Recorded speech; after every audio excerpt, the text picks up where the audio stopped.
ക്രിസ്തുവിൽ എൻ്റെ സ്നേഹവും വന്ദനവും ഞാൻ നിങ്ങളെ അറിയിക്കുന്നു. എല്ലാവരും ദൈവം ധന്യമായി ധാരാളമായിട്ട് അനുഗ്രഹിക്കട്ടെ.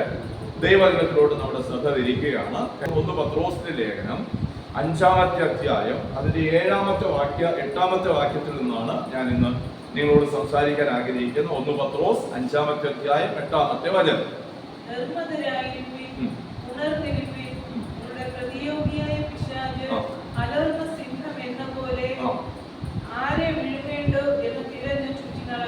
മതി. ഈ വാക്യമാണ് നമ്മൾ കഴിഞ്ഞ ആഴ്ചയിൽ വായിക്കുകയും ഈ ഭാഗത്തിൽ നിന്ന് പല കാര്യങ്ങൾ നമ്മൾ ചിന്തിച്ചു പഠിച്ചു. അപ്പോ നമ്മൾ എങ്ങനെയാണ് ദൈവത്തെ ആരാധിക്കേണ്ടത്, എന്തുകൊണ്ടാണ് ദൈവത്തെ ആരാധിക്കേണ്ടത് എന്നുള്ള വസ്തുതകളെ നന്നായി അറിയുന്ന ജനമായിരിക്കണം തന്റെ ജനമെന്ന് ദൈവത്തിന് നമ്മളെ കുറിച്ച് വലിയ നിർബന്ധമുണ്ട്. നമ്മൾ അറിവുള്ളവരായിരിക്കണം എന്നുള്ള കാര്യത്തെ കുറിച്ച് ദൈവത്തിന് വലിയ നിർബന്ധമുണ്ട്. അതിന്റെ അടിസ്ഥാനത്തിലാണ് വാക്കുകളും വചനങ്ങളും എല്ലാം പരിശുദ്ധാത്മാവിലൂടെ ദൈവസഭയ്ക്കായി നൽകിയിട്ടുള്ളത്. നമ്മൾ ഒരിക്കലും ദൈവത്തെ ആരാധിക്കേണ്ടത് ഭയത്തിൽ നിന്നല്ല എന്ന് ഞാൻ ഉദ്ദേശിക്കുന്നത്. ശത്രു നമ്മളെ ഉപദ്രവിക്കും, ശത്രുവിൽ നിന്നുള്ള വിടുതലിന് വേണ്ടിയിട്ടാകരുത് നമ്മൾ ദൈവത്തെ ആരാധിക്കേണ്ടത്. ദൈവ സ്നേഹത്തിലാണ് ദൈവത്തെ നമ്മൾ ആരാധിക്കുന്നത്. ദൈവം ചെയ്ത നന്മകൾക്ക് വേണ്ടിയിട്ടാണ് ദൈവത്തെ ആരാധിക്കേണ്ടത്. നന്മ എന്താണ് എന്ന് ഞാൻ കഴിയുമെങ്കിൽ പറയാം. എല്ലാ ദൈവത്താൽ വിളിച്ച് വേർതിരിക്കപ്പെട്ടവർക്കും ദൈവം നന്മ ചെയ്തിട്ടുണ്ട്. ആമേൻ. അപ്പൊ നന്മയിലാണ് നമ്മൾ ദൈവത്തെ ആരാധിക്കുക, ഒരിക്കലും ഭയത്തിലല്ല. സാധാരണ ഞാൻ പറഞ്ഞു കേൾക്കാറുള്ള ഒരു വാക്കാണ് എതിർ പ്രാർത്ഥന എന്നൊരു കാര്യം ഞാൻ കേൾക്കാറുണ്ട്, അല്ലെ? ബൈബിളിനകത്ത് അങ്ങനെ ഒരു സാധനം ഇല്ല. ബൈബിൾ ഉടനീളം പരിശോധിച്ചാൽ എതിർ പ്രാർത്ഥന എന്ന് പറയുന്ന ഒരു പ്രാർത്ഥനയില്ല. ഉദാഹരണം പറഞ്ഞാൽ, എനിക്ക് 2 പെൺകുട്ടികളെയാണ് ദൈവം തന്നിട്ടുള്ളത്. ഇവർ തമ്മിൽ ചിലപ്പോഴൊക്കെ പിണങ്ങും. ഇന്ന് എന്നോട് പിണങ്ങരുത് ഇത് പറയുന്നതുകൊണ്ട്. അപ്പൊ ഇവര് തമ്മിൽ ചിലപ്പോ എന്ത് ചെയ്യും? കുഞ്ഞുങ്ങളല്ലേ, അവര് സഹോദരങ്ങളാകുമ്പോ തമ്മിൽ അവരെന്ത് ചെയ്യും? പിണങ്ങിയപ്പം ഇളയ മോളും മൂത്ത മോളും തമ്മിൽ പിണങ്ങി. ഇളയ മോൾക്ക് കുറച്ച് ദേഷ്യം കൂടുതൽ വന്നു. അങ്ങനെ ഞാൻ കട്ടിലിൽ വിശ്രമിക്കുന്ന സമയത്ത് എന്റെ മോള് വന്നിട്ട് എന്നോട് പറയുന്നു, ചേച്ചി ആള് ശരിയല്ല, ചേച്ചി ഭയങ്കര ഉപദ്രവമാണ്, ചേച്ചിയെ കൊണ്ട് ഇന്ന് നിവർത്തിയില്ല, നമുക്ക് ചേച്ചിയെ കൊന്നുകളയാം എന്ന് പറഞ്ഞാൽ ഒരപ്പൻ എന്ന നിലയിൽ ഞാൻ ഇത് കേട്ടുകൊണ്ട് ചാടി എഴുന്നേറ്റ് ആ കുഞ്ഞിനെ ഉപദ്രവിക്കാൻ മുതിരുകയില്ല, ഒരിക്കലും മുതിരുകയില്ല. കാരണം ഞാൻ ആരുടെ അപ്പനാണ്? 2 കുഞ്ഞുങ്ങളുടെയും പിതാവ് എന്ന നിലയിൽ എനിക്ക് അപ്പൻ എന്ന സ്ഥാനം ഇരിക്കുന്നത് കൊണ്ട് എനിക്ക് ഒരിക്കലും ഒരു മകളെയോ ഒരു കുഞ്ഞിനെയോ നിഷേധിച്ചുകൊണ്ട് വേറൊരു കുഞ്ഞിനെ ഉപദ്രവിക്കാൻ എനിക്ക് പറ്റത്തില്ല, ഒരു കാരണവശാലും ചെയ്യാൻ ഒക്കത്തില്ല. അങ്ങനെയാണെങ്കിൽ നമ്മൾ അത്ര ലളിതമായി മനസ്സിലാക്കേണ്ടുന്ന ഒരു കാര്യമാണ്. അപ്പൊ നമുക്കറിയാം, ഈ പ്രാർത്ഥന പ്രാർത്ഥിക്കുന്നത് ആരായിരിക്കണം? ഒന്നിൽ രക്ഷിക്കപ്പെട്ട ആളായിരിക്കണം. രക്ഷിക്കപ്പെട്ടവരായിരിക്കും മറ്റൊരാൾക്ക് വേണ്ടി പ്രാർത്ഥിക്കുന്നത്, അല്ലെ? തകർന്നു പോകാനോ ഒരു ബൈബിൾ വാക്യങ്ങളുടെ അടിസ്ഥാനത്തിൽ അത് വിപരീതമായ പ്രാർത്ഥനയാണ്. അല്ലെങ്കിൽ അത് ദൈവം അങ്ങനെ കേൾക്കത്തില്ല, ഒരിക്കലും കേൾക്കത്തില്ല. അപ്പോ അടുത്തൊരു വാദം ഇങ്ങനെ പറയുന്നത് കേൾക്കാറുണ്ട്, പിശാച് കേൾക്കുമെന്ന്. അങ്ങനെയൊന്നും ബൈബിളിനകത്ത് ഒരു സ്ഥലത്ത് രേഖപ്പെടുത്തിയിട്ടില്ലാത്ത കാര്യമാണ്. പിന്നെയോ, നമ്മൾ ഏതെങ്കിലും വീട്ടിൽ പോയി പ്രാർത്ഥിച്ചാൽ അവിടുത്തെ ശക്തികൾ നമ്മളെ തിരിച്ചടിക്കും. ഇത് പേടിച്ചിട്ട് തന്നെ പല വീട്ടിലും പ്രാർത്ഥിക്കാൻ പോകാത്ത ആളുകൾ വരികയുള്ളൂ. കാരണം അവിടെ പോയി പ്രാർത്ഥിച്ചാൽ ചിലരൊക്കെ പറയാൻ കേൾക്കാറുണ്ട്, അവർക്കുണ്ടായ രോഗം ഞാൻ പ്രാർത്ഥിച്ചുകൊണ്ടിരിക്കുമ്പോൾ എന്റെ കാലിൽ ഇങ്ങനെ നേരിട്ടു, അല്ലെങ്കിൽ തലയിൽ എനിക്ക് വേദന വന്നു, ഇങ്ങനെയൊക്കെ ഞാൻ പറഞ്ഞു കേൾക്കാറുണ്ട്. കർത്താവോ ശിഷ്യന്മാരോ ഒരു സ്ഥലത്തും അങ്ങനെ പറഞ്ഞതായിട്ട് ബൈബിളിൽ നമ്മൾ ഒരു സ്ഥലത്തും വായിച്ചിട്ടില്ല. ഉണ്ടോ? ഇല്ല, എങ്ങും വായിച്ചിട്ടില്ല. അങ്ങനെ രേഖപ്പെടുത്തിയിട്ടാണ് പറഞ്ഞത്. ബൈബിൾ വിരുദ്ധമായി ഒരാളുടെ മനസ്സിൽ തോന്നുന്നത് ഒരിക്കലും അത് ആത്മീകമല്ല, ദൈവികമല്ല. ബൈബിൾ എന്താണ് അതിനെ കുറിച്ച് പറഞ്ഞിരിക്കുന്നത്? നമ്മൾ ഈ ഡീമൺസിനെ കുറിച്ച് അല്ലെങ്കിൽ പൈശാചിക മേഖലകളെ കുറിച്ചും പൈശാചിക ശക്തികളെ കുറിച്ചും മനസ്സിലാക്കിയിരിക്കാനാണ് പഠിക്കുന്നത്, അല്ലാതെ അവയെ ഭയപ്പെടാനല്ല. കാരണം അവയ്ക്ക് നമ്മുടെ മേൽ അധികാരമോ സ്വാധീനമോ ഇല്ല. ബൈബിൾ വളരെ വ്യക്തമായി അതിനെ പഠിപ്പിക്കുന്നുണ്ട്. കാരണം അവയെ യേശുക്രിസ്തുവിന്റെ കാൽവരയോടുകൂടി കർത്താവിനെ തകർത്തുകളഞ്ഞു. നമ്മുടെ പ്രാർത്ഥനയെ തടയാനൊക്കത്തില്ല. അതിന് ചിലർ എടുക്കുന്ന ഒരു വാക്യം ഞാൻ പലപ്പോഴും ശ്രദ്ധിക്കാറുണ്ട്. എടുക്കുന്ന ഭാഗമെന്ന് ഞാൻ ദാനിയേൽ പ്രവാചകന്റെ പുസ്തകം 10-ാമത്തെ അധ്യായത്തിൽ നിന്ന് എടുത്ത് സംസാരിക്കാറുണ്ട്. ദാനിയേൽ മുട്ടുമടക്കിയപ്പോൾ ദാനിയേലിന്റെ പ്രാർത്ഥന കേട്ടതായും ദാനിയേലിന്റെ മറുപടി പാർസി രാജ്യത്തിന്റെ പ്രഭു 21 ദിവസം തടഞ്ഞു വെച്ചും അതുകൊണ്ട് 21-ാം ദിവസം മറുപടി കിട്ടാൻ വേണ്ടി ദാനിയേല് പോരാടിക്കൊണ്ടിരുന്നു 20 ദിവസവും. ഓക്കെ, അത് ഏത് കാലഘട്ടത്തിലാണെന്ന് ഓർക്കണം. രക്ഷ വരാത്ത കാലഘട്ടത്തിൽ എന്ന് പറഞ്ഞാൽ ഈ പൈശാചിക ശക്തികൾ, ദേശാധിപത്യ ശക്തികൾ തകരാത്ത കാലഘട്ടത്തിലാണ് അങ്ങനെ സംഭവിച്ചത്. നമ്മുടെ പ്രാർത്ഥന തടയത്തില്ല. കാരണം നമ്മുടെ പ്രാർത്ഥന കേൾക്കുന്നത് എവിടെ നിന്നാണ്? നമ്മളിൽ ഇരുന്നാണ് കേൾക്കുന്നത്. മനസ്സിലാവുന്നുണ്ടോ? പ്രാർത്ഥന കേൾക്കാൻ എത്ര അകലമുണ്ട്? ഒരു അകലവുമില്ല. ചിന്തിക്കുന്നത് ഉടനെ ഗ്രഹിക്കുന്ന ആത്മാവാണ് നമ്മുടെ മേലിരിക്കുന്നത്. നിങ്ങൾ ചിന്തിക്കുമ്പോ നിങ്ങൾ ചിന്തിക്കുന്ന കാര്യം അറിയുന്നു. കണ്ടോ? അപ്പൊ നമുക്ക് മറുപടി വരുന്ന എവിടെ നിന്നാണ്? നമ്മൾ ചിന്തിക്കുമ്പോ നമ്മുടെ മറുപടി നമ്മുടെ ഉള്ളിലിരിക്കുന്നവരാണ് നമുക്ക് തരുന്നത്. എവിടെന്നോ ഇങ്ങനെ അയച്ചിട്ട് ആ കത്ത് ഏതോ റെയിൽവേ സ്റ്റേഷനിൽ കെട്ടിക്കിടക്കുകയല്ല. ചില പറയുന്നത് എവിടെയോ കെട്ടിക്കിടക്കുന്നത്. ദൈവത്തിന് എനിക്ക് തരാൻ ഇഷ്ടമുണ്ട്, ഞാൻ പ്രാർത്ഥിക്കുന്ന ദൈവത്തിന് എനിക്ക് തരാൻ ഇഷ്ടമുണ്ട്, പക്ഷെ ആ പാവത്തിന് പോരാടുന്നത് കൊണ്ട് ഒക്കുന്നില്ല. ദൈവത്തിന്റെ ഒരു ഗതികേട് ഒന്ന് ആലോചിച്ച് നോക്കിയേ. ദൈവത്തിന് എനിക്ക് തരണമെന്ന് ആഗ്രഹമുണ്ട്, ഞാൻ പ്രാർത്ഥിക്കുന്ന കാര്യം, പക്ഷെ ഒരു തടസ്സം കിടക്കുന്നുണ്ട്. ആ കർത്താവിന്റെ ഒരു ഗതികേട്. നമ്മൾ പ്രാർത്ഥിച്ചിട്ട് തടസ്സം കർത്താവിന് മാറ്റി കൊടുത്താലേ യേശുവിന് നമുക്ക് വേണ്ടി പ്രവർത്തിക്കാൻ കഴിയുള്ളൂ എന്ന ചിന്ത ഇതെവിടെ നിന്നാണ് വന്നത്? ബൈബിളിനകത്ത് ഇങ്ങനെ ഒരു സ്ഥലത്തും രേഖപ്പെടുത്തിയിട്ടില്ല. ഇത് മാനുഷിക ചിന്തയാണ്. അതാണ് സങ്കല്പങ്ങൾ. കഴിഞ്ഞ ആഴ്ചയിൽ ഞാൻ പറഞ്ഞിരുന്നു, ഈ സങ്കല്പങ്ങൾ മനുഷ്യൻ നമ്മൾ എപ്പോഴും വിവേചിക്കേണ്ട. ഞാൻ ഈ വാക്യങ്ങളിലേക്ക് വരും. ആ വാക്യങ്ങൾ വായിക്കുമ്പോൾ നിങ്ങൾക്ക് അതിനെക്കുറിച്ച് തെളിവ് എന്ന ആ ഉണർവ് എന്ന വാക്കിന് ഞാൻ ആഴമായിട്ടൊന്ന് പരിശോധിച്ച് നാനാർത്ഥങ്ങൾ പരിശോധിക്കുമ്പോൾ അതിനകത്ത് കിടക്കുന്ന ഒരു പദപ്രയോഗം ഇങ്ങനെയാണ്: തെളിവ് എന്നാണ് കൊടുത്തിരിക്കുന്നത്. തെളിവ് എന്ന് പറഞ്ഞാൽ നമുക്കറിയാം, വെള്ളം തെളിഞ്ഞു കിടക്കുക അല്ലെ? ക്രിസ്റ്റൽ ക്ലിയർ ആയിട്ട് കിടക്കുന്ന ജലത്തിന്റെ അടിവശം നന്നായിട്ട് കാണാൻ കഴിയും. അതുപോലെ ഒരു ആത്മീകൻ ആരായിരിക്കണം? തെളിവുള്ളവനായിരിക്കണം, അത് ഉണർവുള്ളവനായിരിക്കണം. ഏത് മേഖലകളിലാണ് തനിക്ക് എന്ത് സംഭവിക്കുന്നു എന്ന വസ്തുത ഒരാൾ ഗ്രഹിപ്പിച്ചു കൊടുക്കുകയല്ല വേണ്ടത്, അവന്റെ ഉള്ളിലെ പരിശുദ്ധാത്മാവിനെ ഗ്രഹിപ്പിക്കണം. ഇതെന്താണ് എന്നോട് പറയുന്ന ഈ പ്രവചനം? ഈ പ്രവചനം ദൈവികമാണോ? ഈ പ്രവചനം ആത്മീകമാണോ? ഈ പ്രവചനം പൈശാചികമാണോ അതോ മാനുഷികമാണോ എന്നുള്ള ബോധം ഉണ്ടാണ്. അങ്ങനെ തെളിവുള്ളവരായിരിക്കുക, ഉണർന്നിരിക്കുക. നിങ്ങളുടെ പ്രതിയോഗിയായ പിശാച് നമ്മളെ അലറുന്ന സിംഹം എന്നതുപോലെ, കാരണം അവൻ അലറുന്ന എന്തിനാ? പേടിപ്പിക്കാം. ഈ കാട്ടിൽ കണ്ടിട്ടില്ലേ ഈ സിംഹം ഈ മൃഗങ്ങളെ പിടിക്കാൻ വേണ്ടി ചെയ്യുന്നത്? ഒന്നിന്റെ മേലെ നെട്ടിവെക്കുന്നു. ആദ്യം അലറുന്ന ശബ്ദം ഉണ്ടാകും. ഈ ശബ്ദം കേൾക്കുമ്പോൾ തന്നെ മറ്റതെല്ലാം ഓടാൻ തുടങ്ങും. ഈ ഒന്നിന്റെ പ്രയോഗം അലറിയാണ് ഇത് കൂട്ടം തെറ്റിക്കുന്നത്. ശബ്ദത്തിനാണ് കൂട്ടം തെറ്റിക്കുന്നത്. അപ്പോ ഇത് എന്തിനാണ്, ഏതാണ്, ഏത് മേഖലയിലാണ് സംഭവിക്കുക? അതാണ് വചനം ഇറങ്ങി ചെന്നിട്ട് ഈ 3 തലങ്ങളിൽ ഡിവൈഡ് ചെയ്യുക. ഈ 3 തലങ്ങളിൽ നിന്ന് എവിടെ നിന്നാണ് പ്രശ്നം നമുക്ക് വരുന്നത് എന്നത് ദൈവവചനം നമുക്ക് വ്യക്തമാക്കി തരിക. അതാണ് പ്രധാനമായിട്ട് ചെയ്യുന്നത്. ഞാൻ ആ ഭാഗങ്ങൾ എടുക്കാം. എബ്രായർക്ക് എഴുതിയ ലേഖനം, വചനം ചെയ്യുന്ന ക്രിയ അത് തെളിവുള്ളവരായിരിക്കും. വചനം സംബന്ധിച്ച് ബോധം നമുക്ക് ഉണ്ടായിരിക്കണം, തെളിവ്. ആത്മജ്ഞാനം എന്ന ഒരു വാക്കും കൂടെ ഈ ഉണർവിന് കൊടുത്തിട്ടുണ്ട്. ആത്മജ്ഞാനം എന്നെ അത് വളരെയധികം അട്രാക്ട് ചെയ്ത കാര്യമാണ്. ഞാൻ ആത്മജ്ഞാനത്തെ വീണ്ടും സെർച്ച് ചെയ്യും. ആത്മജ്ഞാനത്തെ കുറിച്ച് എഴുതിയിരിക്കുന്ന ആത്മസംബന്ധമായ അറിവുള്ളവൻ ഉണ്ടോ? അറിവുള്ളവൻ, ആത്മസംബന്ധമായ അറിവുള്ളവൻ, അത് ഉണർവെന്ന് പറഞ്ഞിരിക്കുന്നത്.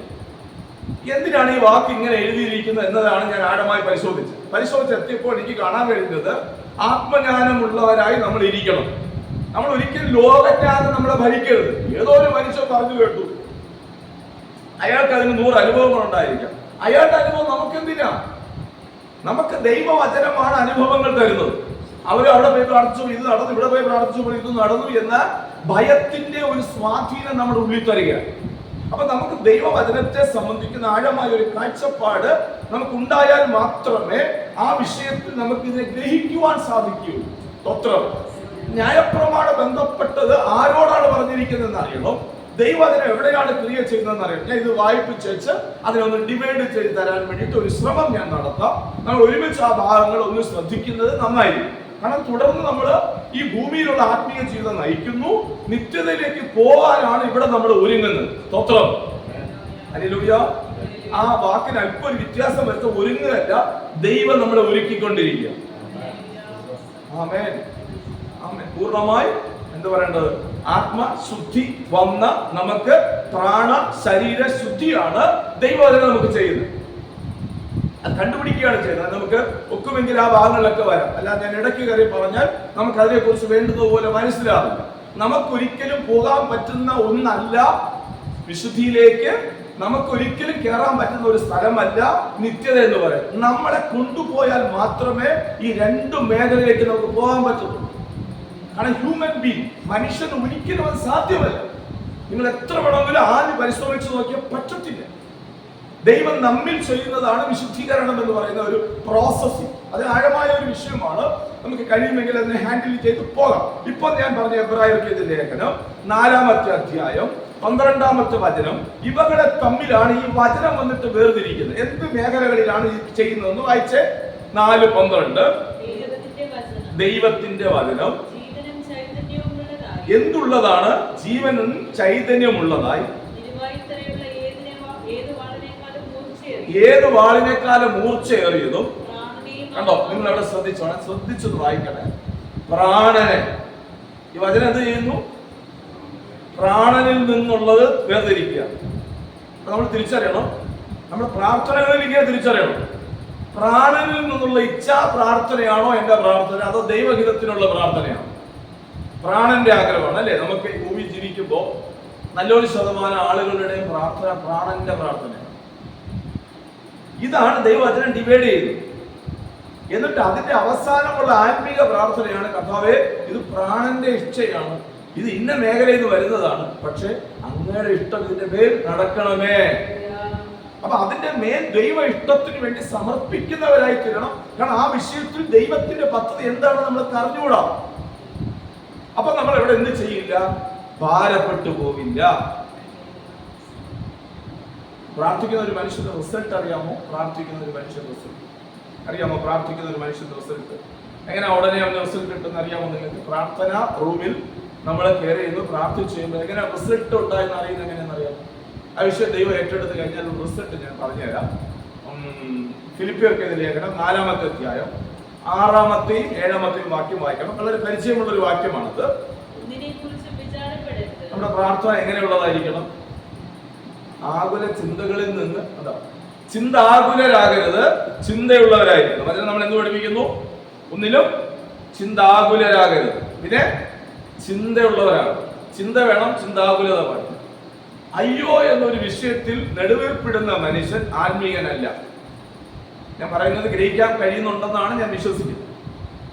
വിഷയങ്ങളുടെ നടുവിൽ അയ്യോ ഞാൻ എന്ത് ചെയ്യും, ഞാൻ അകപ്പെട്ടു പോയോ എന്നിത്യാദി ചിന്താഗതികൾ നമുക്ക് വിഷയത്തിന്മേൽ വരുന്നെങ്കിൽ നോക്കണം, നമ്മുടെ ആത്മീയതയെ നമ്മളൊന്ന് പരിശോധിക്കണം. ഇത് പ്രാണനിൽ നിന്ന് വരുന്നത്. ആത്മീയതയിൽ നിന്ന് ഇതിങ്ങനെ വരില്ല. ആത്മീക ബന്ധമാണ് പുലർത്തുന്നെങ്കിൽ ഇത് നമുക്ക് വരില്ല. അയ്യോ എന്നൊരു വേർഡ് വരത്തില്ല. പിന്നെ അവിടെ നമ്മൾ എപ്പോഴും ദൈവഹിതമാണ് അവിടേക്ക് എത്തുന്നത്. ഓക്കെ, അവിടെ നമ്മൾ വായിക്കുന്നത് എങ്ങനെയാണ്? ഒന്നിനെ കുറിച്ച് എന്ത് ചെയ്യരുത്? വിചാരപ്പെടരുത്. എന്നിട്ട് അടുത്ത വാക്യം,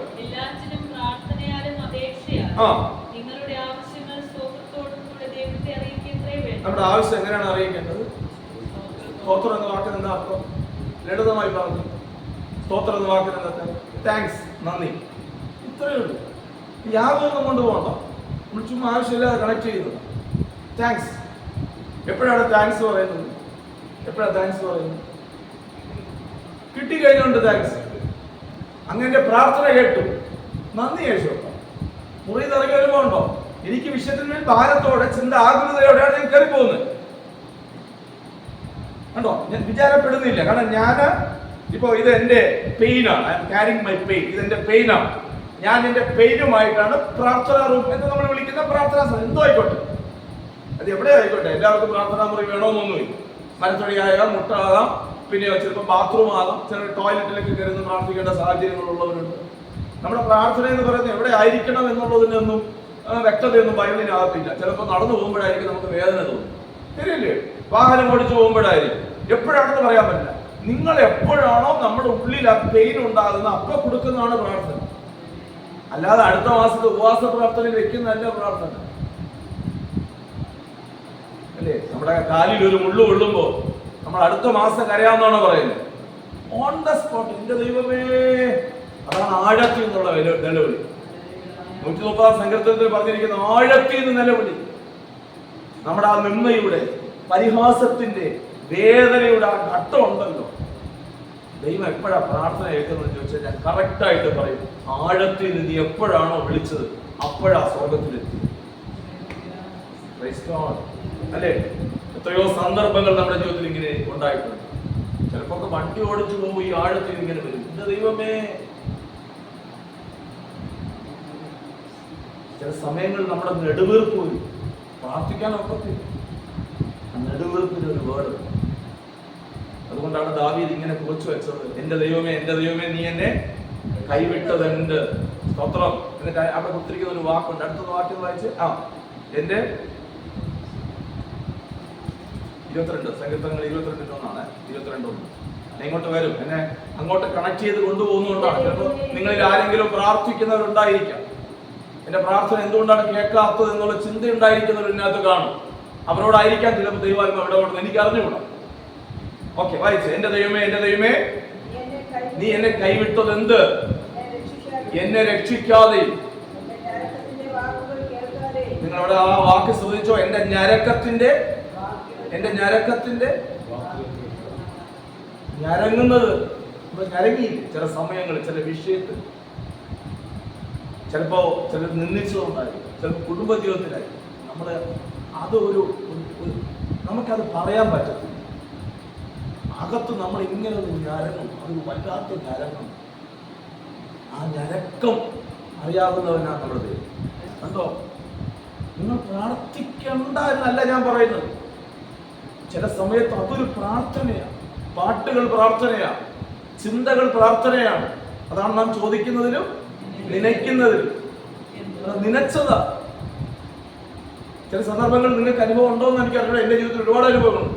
ചിലപ്പോൾ ഞാൻ ചിന്തിച്ചു, അയ്യോ എന്റെ അത് കിട്ടിയല്ലോ. ചിലപ്പോൾ കുഞ്ഞു കാര്യം, നമ്മൾ ഈ കുഞ്ഞെന്ന് കരുതുന്ന ദൈവത്തിന് വലുതും കുഞ്ഞൊന്നുമില്ല. ഞാൻ എപ്പോഴും പറയാറുണ്ട്, 1 കോടി രൂപയും ദൈവത്തിന് ഒന്നാ, 1 രൂപയും ദൈവത്തിന് ഒന്നാ. നമുക്കത് വ്യത്യാസമുള്ളത് മനസ്സിലാകുന്നുണ്ടോ? നമ്മുടെ കുഞ്ഞു കാര്യം ദൈവത്തിന് വലിയ കാര്യമാണ്, നമ്മുടെ വലിയ കാര്യം ദൈവത്തിന് കുഞ്ഞു കാര്യമാണ്. നിങ്ങൾക്ക് പിടികിട്ടിയോ? നമ്മുടെ കുഞ്ഞു കാര്യം ദൈവത്തിന് വലിയ കാര്യമാണ്, നമ്മുടെ വലിയ കാര്യം ദൈവത്തിന് കുഞ്ഞു കാര്യമാണ്. നമുക്കാ ഇത് തമ്മിലുള്ള വ്യത്യാസം. ദൈവത്തിന് നമുക്ക് വേണ്ടി പ്രവർത്തിക്കാൻ വലിയ സമയം വേണ്ട എന്നതാണ് ഞാൻ ഈ പറഞ്ഞു വരുന്നത്. അപ്പൊ നമ്മൾ അതിനെക്കുറിച്ച് എന്ത് ചെയ്യരുത്? ആകുല ചിത്തരായി തീരരുത്. ഇതാണ് ക്രിസ്തു ഭരണം, ക്രിസ്തു ദർശനം എന്നൊക്കെ പറയുന്നത്. ഇതാണ് ക്രിസ്തു നമ്മളെ ഡയറക്റ്റ് ചെയ്തത് നമുക്ക് കുറച്ച് നന്മയോ ഭൗതിക സുഖങ്ങളോ തരാമെന്നല്ല. സംതൃപ്തിയുള്ള ഒരു മനസ്സ്, എന്നെ കാണുന്ന ഒരു അപ്പനുണ്ടെന്നുള്ളൊരു ബോധം, എന്നെ കേൾക്കുന്നുണ്ടെന്നുള്ള തിരിച്ചറിവ്. അല്ലെ? ആകാരം എന്താ പറഞ്ഞത്? എന്നെ കാണുന്നവനെ ഞാൻ ഇവിടെയും കണ്ടോ. എന്നെ കാണുന്നവൻ. ഇത് തടയാൻ ആർക്കാ പറ്റുന്നേ? എനിക്കിത് മനസ്സിലാകാത്ത കാര്യമാണ്. ആരെങ്കിലും ഒക്കെ ദൈവവചനത്തിന് വിരുദ്ധമായി സത്യം പറഞ്ഞ വിഷമമാവൻ, വേദനയാവൻ. കാരണം ദൈവസന്നിധിയിൽ വന്ന് ദൈവത്തെ കുറിച്ചുള്ള ബോധത്തിൽ വിശ്വാസം ദൈവകരങ്ങളിൽ കുറിച്ച് ബലത്തോടെ മടങ്ങിപ്പോകേണ്ടുന്നവര് സഭയിൽ നിന്ന് ഇറങ്ങി ഭാരത്തോടെയും ഭയത്തോടെയും ഒക്കെയാണ് സഭയിൽ നിന്ന് ഇറങ്ങിപ്പോകേണ്ടുന്ന സ്ഥിതി വരുമ്പോൾ എന്തോ ഒരു വേദനയാണ്. ഞാൻ ഇങ്ങനെ എക്സ്പ്ലെയിൻ ചെയ്ത് പോയ ഒരുപാട് സമയം നമുക്ക് എടുക്കും. എങ്കിലും കഴിയുന്നിടത്തോളം അതിന് വിശദീകരിക്കാൻ ഒരു പഠിക്കാൻ, നമ്മൾ ഒരുമിച്ച് പഠിക്കുക, എങ്കിലും നമുക്ക് ഉറയ്ക്കാൻ പറ്റും. ഇപ്പൊ നമുക്ക് വിചാരങ്ങൾ വരുമ്പോൾ ചിന്താകുലരാകരുത്. വിചാരമല്ല, മനുഷ്യനെന്ന നിലയിൽ, നമ്മൾ ഈ ഭൂമിയിൽ പാർക്കുന്ന നിലയിൽ അപ്പനും അമ്മയ്ക്കും ഒരമ്മയ്ക്ക് മക്കളെ കുറിച്ച് വിചാരം വരും. ഒരിക്കലും ആകുലരായി തീരരുത്. ആ വിചാരത്തിന്റെ ഒടുവിൽ ആ ചിന്താകുലത വരുമ്പോ പറയണം, എന്റെ ദൈവം എനിക്ക് വേണ്ടി കരുതിക്കൊള്ളു. നിങ്ങൾ ആ ഫെയ്ത്തിലേക്ക് പോകുന്നുണ്ടോ? അതൊരു സബ്ജക്റ്റ് കേട്ടോടെ നിറങ്ങി പോവാണ്. നമ്മൾ ഡയറി നിറയ്ക്കാൻ വന്നവരല്ല, നമ്മൾ ഡയറിയിൽ പോയിന്റ്സ് എഴുതിയെടുക്കാൻ വന്നവരല്ല. നമുക്ക് ആ ഫെയ്ത്ത് നമ്മുടെ പിതാവ് എന്ന നിലയിൽ നമ്മുടെ ദൈവവുമായിട്ട് നമുക്ക് ആ ഫെയ്ത്ത് ഉണ്ടായിരിക്കും. നമുക്ക് ആകുല ചിത്തരാകാം. ആ ആകുലത നമുക്ക് ഒരിക്കലും അവിശ്വാസത്തിലേക്ക് പോലും. ദൈവത്തിന് ഇഷ്ടമാണെങ്കിൽ ദൈവം തരും. ആമേൻ. ഇല്ലെങ്കിൽ ഞാൻ ഇങ്ങനെ ജീവിക്കും. സ്വത്രം പറഞ്ഞു. പക്ഷെ ഈ വിഷയത്തിൽ എന്നെ കലക്കി കളയാൻ എന്റെ ചിന്തയ്ക്ക് സാധ്യമല്ല. ഇത് ചിന്തയോട് നിങ്ങൾ എന്ത് ചെയ്യണം? മല്ലിടണം. തെളിഞ്ഞിരുന്നാലേ ഇത് ചിന്തയിൽ നിന്ന് വന്നതാണോ എന്ന് എന്നാൽ തെളിവ്. B vigilant. കണ്ടോ? നമ്മുടെ ചിന്തകൾ എന്ത് ചെയ്തു? ആകുലരാക്കി. ശരിയല്ലേ ഞാൻ ഈ പറയുന്നത്? നമ്മൾ പുറത്ത് പിശാചിനെ അന്വേഷിച്ച് നടന്നപ്പോൾ അവൻ നമ്മുടെ ചിന്തകൾക്കകത്ത് സ്ട്രഗിൾ വരുത്താൻ തുടങ്ങി, നമ്മളെ വല്ലാണ്ട് വെപ്രാളപ്പെടുത്താൻ തുടങ്ങി. പക്ഷെ നമുക്ക് ഇത് തിരിച്ചറിയണമെങ്കിൽ, അതാണ് ഞാൻ തിരിച്ചറിവ് എന്ന് പറയുന്നത് ഒരു കുഞ്ഞു കാര്യമല്ല. ഇത്രയും ആഴമാണെന്ന് മനസ്സിലായത് ഇന്ന് ഞാൻ ആ വാക്യം ധ്യാനിക്കുമ്പോൾ, അറിവ് എന്നൊരു ഭാഗത്തിൽ നിർത്തിക്കൊണ്ട് ദൈവാത്മാവ് എന്നെ ആ ഭാഗങ്ങൾ ചിന്തിക്കുമ്പോൾ എനിക്ക് ഇത്രയും ഡീപ്പായിട്ടുള്ള ഒരു റെവലേഷൻ അതിനകത്തുണ്ടെന്ന് ഇന്നാണ് ഞാൻ മനസ്സിലാക്കുന്നത്. നമുക്ക് അതിനകത്തൊരു തിരിച്ചറിവ്, ഇതെവിടെ നിന്നാണ് വന്നിരിക്കുന്നത്. അപ്പൊ നമ്മൾ എങ്ങനെയാണ് ദൈവത്തിന് സബ്മിറ്റ് ചെയ്യേണ്ടത്, സമർപ്പിക്കേണ്ടത് നമ്മുടെ വിഷയം, അതിന്റെ റിസൾട്ട് എന്താണ്? ഞാൻ ഈ പ്രാർത്ഥനയെ കുറിച്ച് പറയുമ്പോൾ, പ്രാർത്ഥന അല്ല ഞാനിപ്പോ എടുത്ത വിഷയം എന്ന് എനിക്കറിയാം, പക്ഷെ അതിലോട്ട് എന്തോ കണക്ട് ആയി പോകുന്നു. എനിക്കറിയാം ഇവിടെ ഇരിക്കുന്ന ആരോ ആഴമായി ഉള്ളിന്റെ ഉള്ളിൽ നീറുന്ന, കരയുന്ന ഏതോ വിഷയ ആവശ്യങ്ങൾ ഉണ്ട്. എനിക്ക് വ്യക്തമായി അറിയാം. അതാ ഈ എന്നെ ഡൈവേർട്ട് ചെയ്ത് കൊണ്ടുപോവുക. എനിക്ക് എന്റെ സബ്ജക്റ്റ് ഒന്നും പൂർത്തീകരിക്കണം താല്പര്യമുള്ള ആളല്ല. ദൈവിക ഇടപെടൽ നമ്മുടെ ആ വിഷയത്തിൽ നടക്കും. ഞാൻ എപ്പോഴും ഉദാഹരണമായിട്ട് പറയാറുള്ള ഒരു സ്ത്രീയാണ് ഹന്ന. മനോവ്യസനത്തോടുകൂടി അവൾ ദൈവസന്നിധി അവൾ ചെന്നിരുന്നു, പ്രാർത്ഥിച്ചു. ശബ്ദം പുറത്ത് ഇങ്ങനെ അതരം മാത്രം അനങ്ങിക്കൊണ്ട്.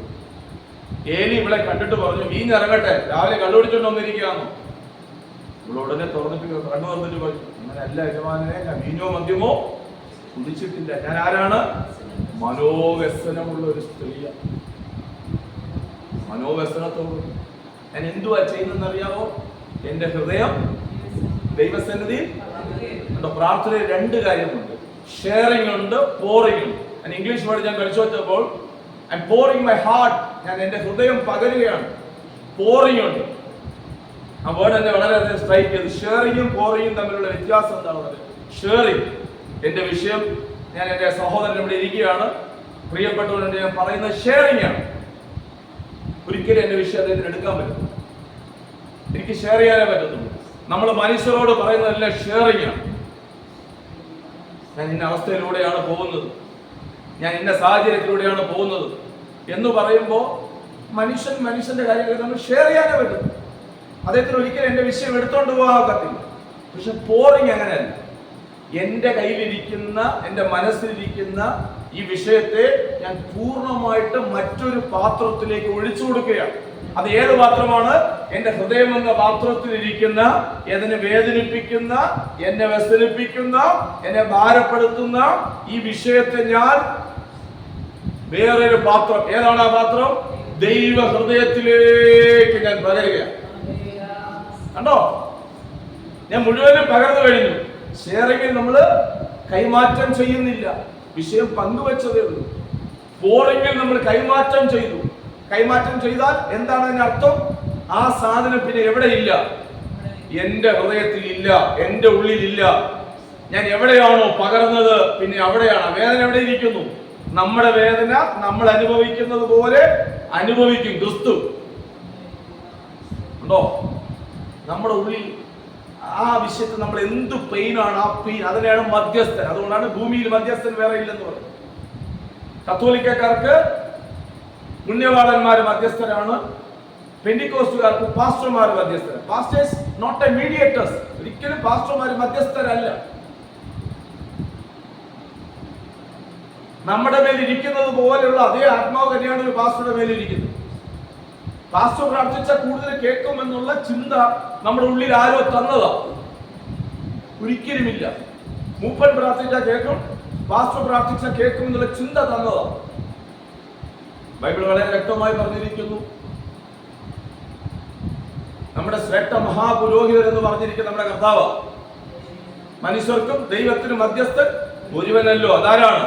നമ്മുടെ കർത്താവായ. മനുഷ്യർക്ക് ആരും മധ്യസ്ഥനില്ല. മധ്യസ്ഥ പ്രാർത്ഥന എന്ന വേർഡ് തന്നെ നമ്മുടെ പ്രാർത്ഥനാ കൂട്ടായ്മകൾ തെറ്റാണ്. എനിക്ക് മധ്യസ്ഥം ചെയ്യാൻ പറ്റത്തില്ല, പക്ഷെ ഒരുമിച്ച് പ്രാർത്ഥിക്കാൻ പറ്റും. നമ്മൾ ഈ വിഷയം കൊണ്ട് നേരെ ദൈവസ്ഥനിലേക്ക് പോകുന്നുണ്ടാ. pouring my heart. അതിന്റെ റിസൾട്ട്, അവിടുത്തെ റിസൾട്ട് എനിക്കുണ്ട്. 18ാമത്തെ ശമൂവേലിന്റെ പുസ്തകമാണ്. ഞാൻ ഈ ഫിലിപ്പിയ ലേഖനത്തിലേക്ക് വരുന്നതിന് മുമ്പ് 1 ശമൂവേലിന്റെ പുസ്തകം 1-ാമത്തെ അധ്യായം അതിന്റെ 17ഉം 18ഉം വാക്യങ്ങളൊന്ന് വായിക്കാവോ?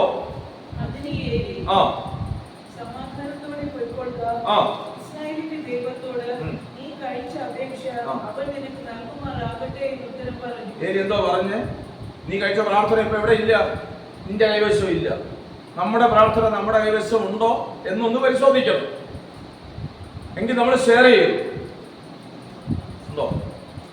നീ കഴിച്ച അപേക്ഷ നിനക്ക് നൽകട്ടെ, നീ ധൈര്യമായിട്ട് പൊക്കോളാൻ തോന്നി. ഇനി അടുത്ത വാക്യം വായിച്ചേ.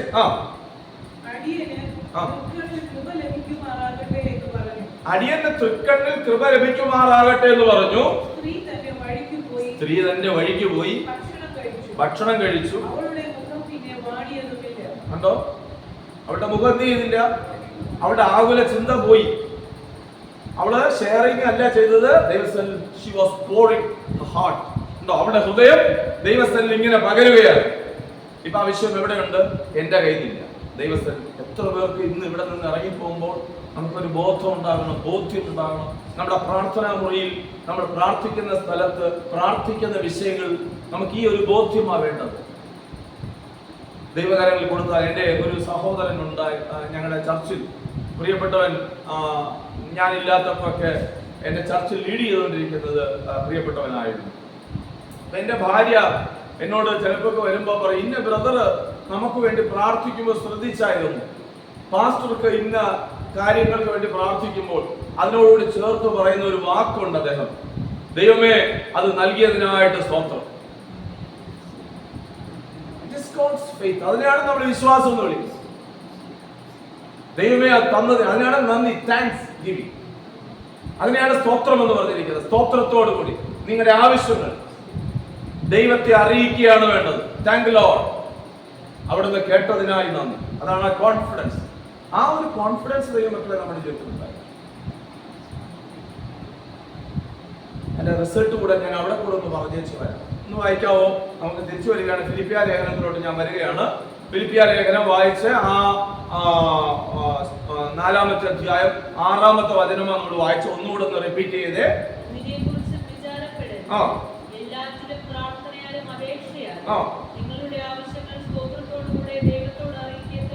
വേണ്ടത് എന്നാൽ നിങ്ങൾക്ക് എന്ത് കിട്ടും? ആകുലത വന്നാൽ കിട്ടുമോ? കിട്ടുമോ? അതാണ് റിസൾട്ട്. എന്റെ ദൈവം എന്റെ പ്രാർത്ഥന കേട്ടോ. ഒന്ന് ഫ്രീ ആയി നോക്കിയൊന്ന് ആ വിഷയത്തിൽ ഒന്ന് ഫ്രീ ആയി നോക്കി. വെയിറ്റ്ലെസ് ആണ് നമ്മൾ ഈ പെരുകിയിരിക്കുന്ന. എന്തുകൊണ്ടാണ് അറിയുമോ? ഒരുപാട് ഭാരം ഹൃദയത്തിനകത്ത് കിടക്കുന്നു. ഫ്രീ ആണ്. നന്നായി ശ്വാസം വിടാൻ പറ്റുന്നുണ്ടോ? നിങ്ങൾ ചെക്ക് ചെയ്ത് നോക്കണം. പറ്റാറില്ലേ പലർക്കും? നിങ്ങൾ ചിന്തിക്കുന്ന ശ്വാസം വിടുന്നത്, ഞാൻ വിടുന്ന ഈ ബ്രീത്തിങ്ങിന്റെ കാര്യമല്ല പറഞ്ഞത്. ഫ്രീ ആവുന്നതാണ് ശ്വാസം. നിങ്ങളൊന്ന് ഫ്രീ ആവും. നോർമലാണ്. നമ്മുടെ വിഷയങ്ങളുടെ നടുവിൽ നമ്മുടെ ഭാരപ്പെട്ട് കരയാനല്ല നമ്മുടെ ദൈവം വിളിച്ചത്. നിന്റെ ചിന്താകുലങ്ങൾ എൻ്റെ മേൽ,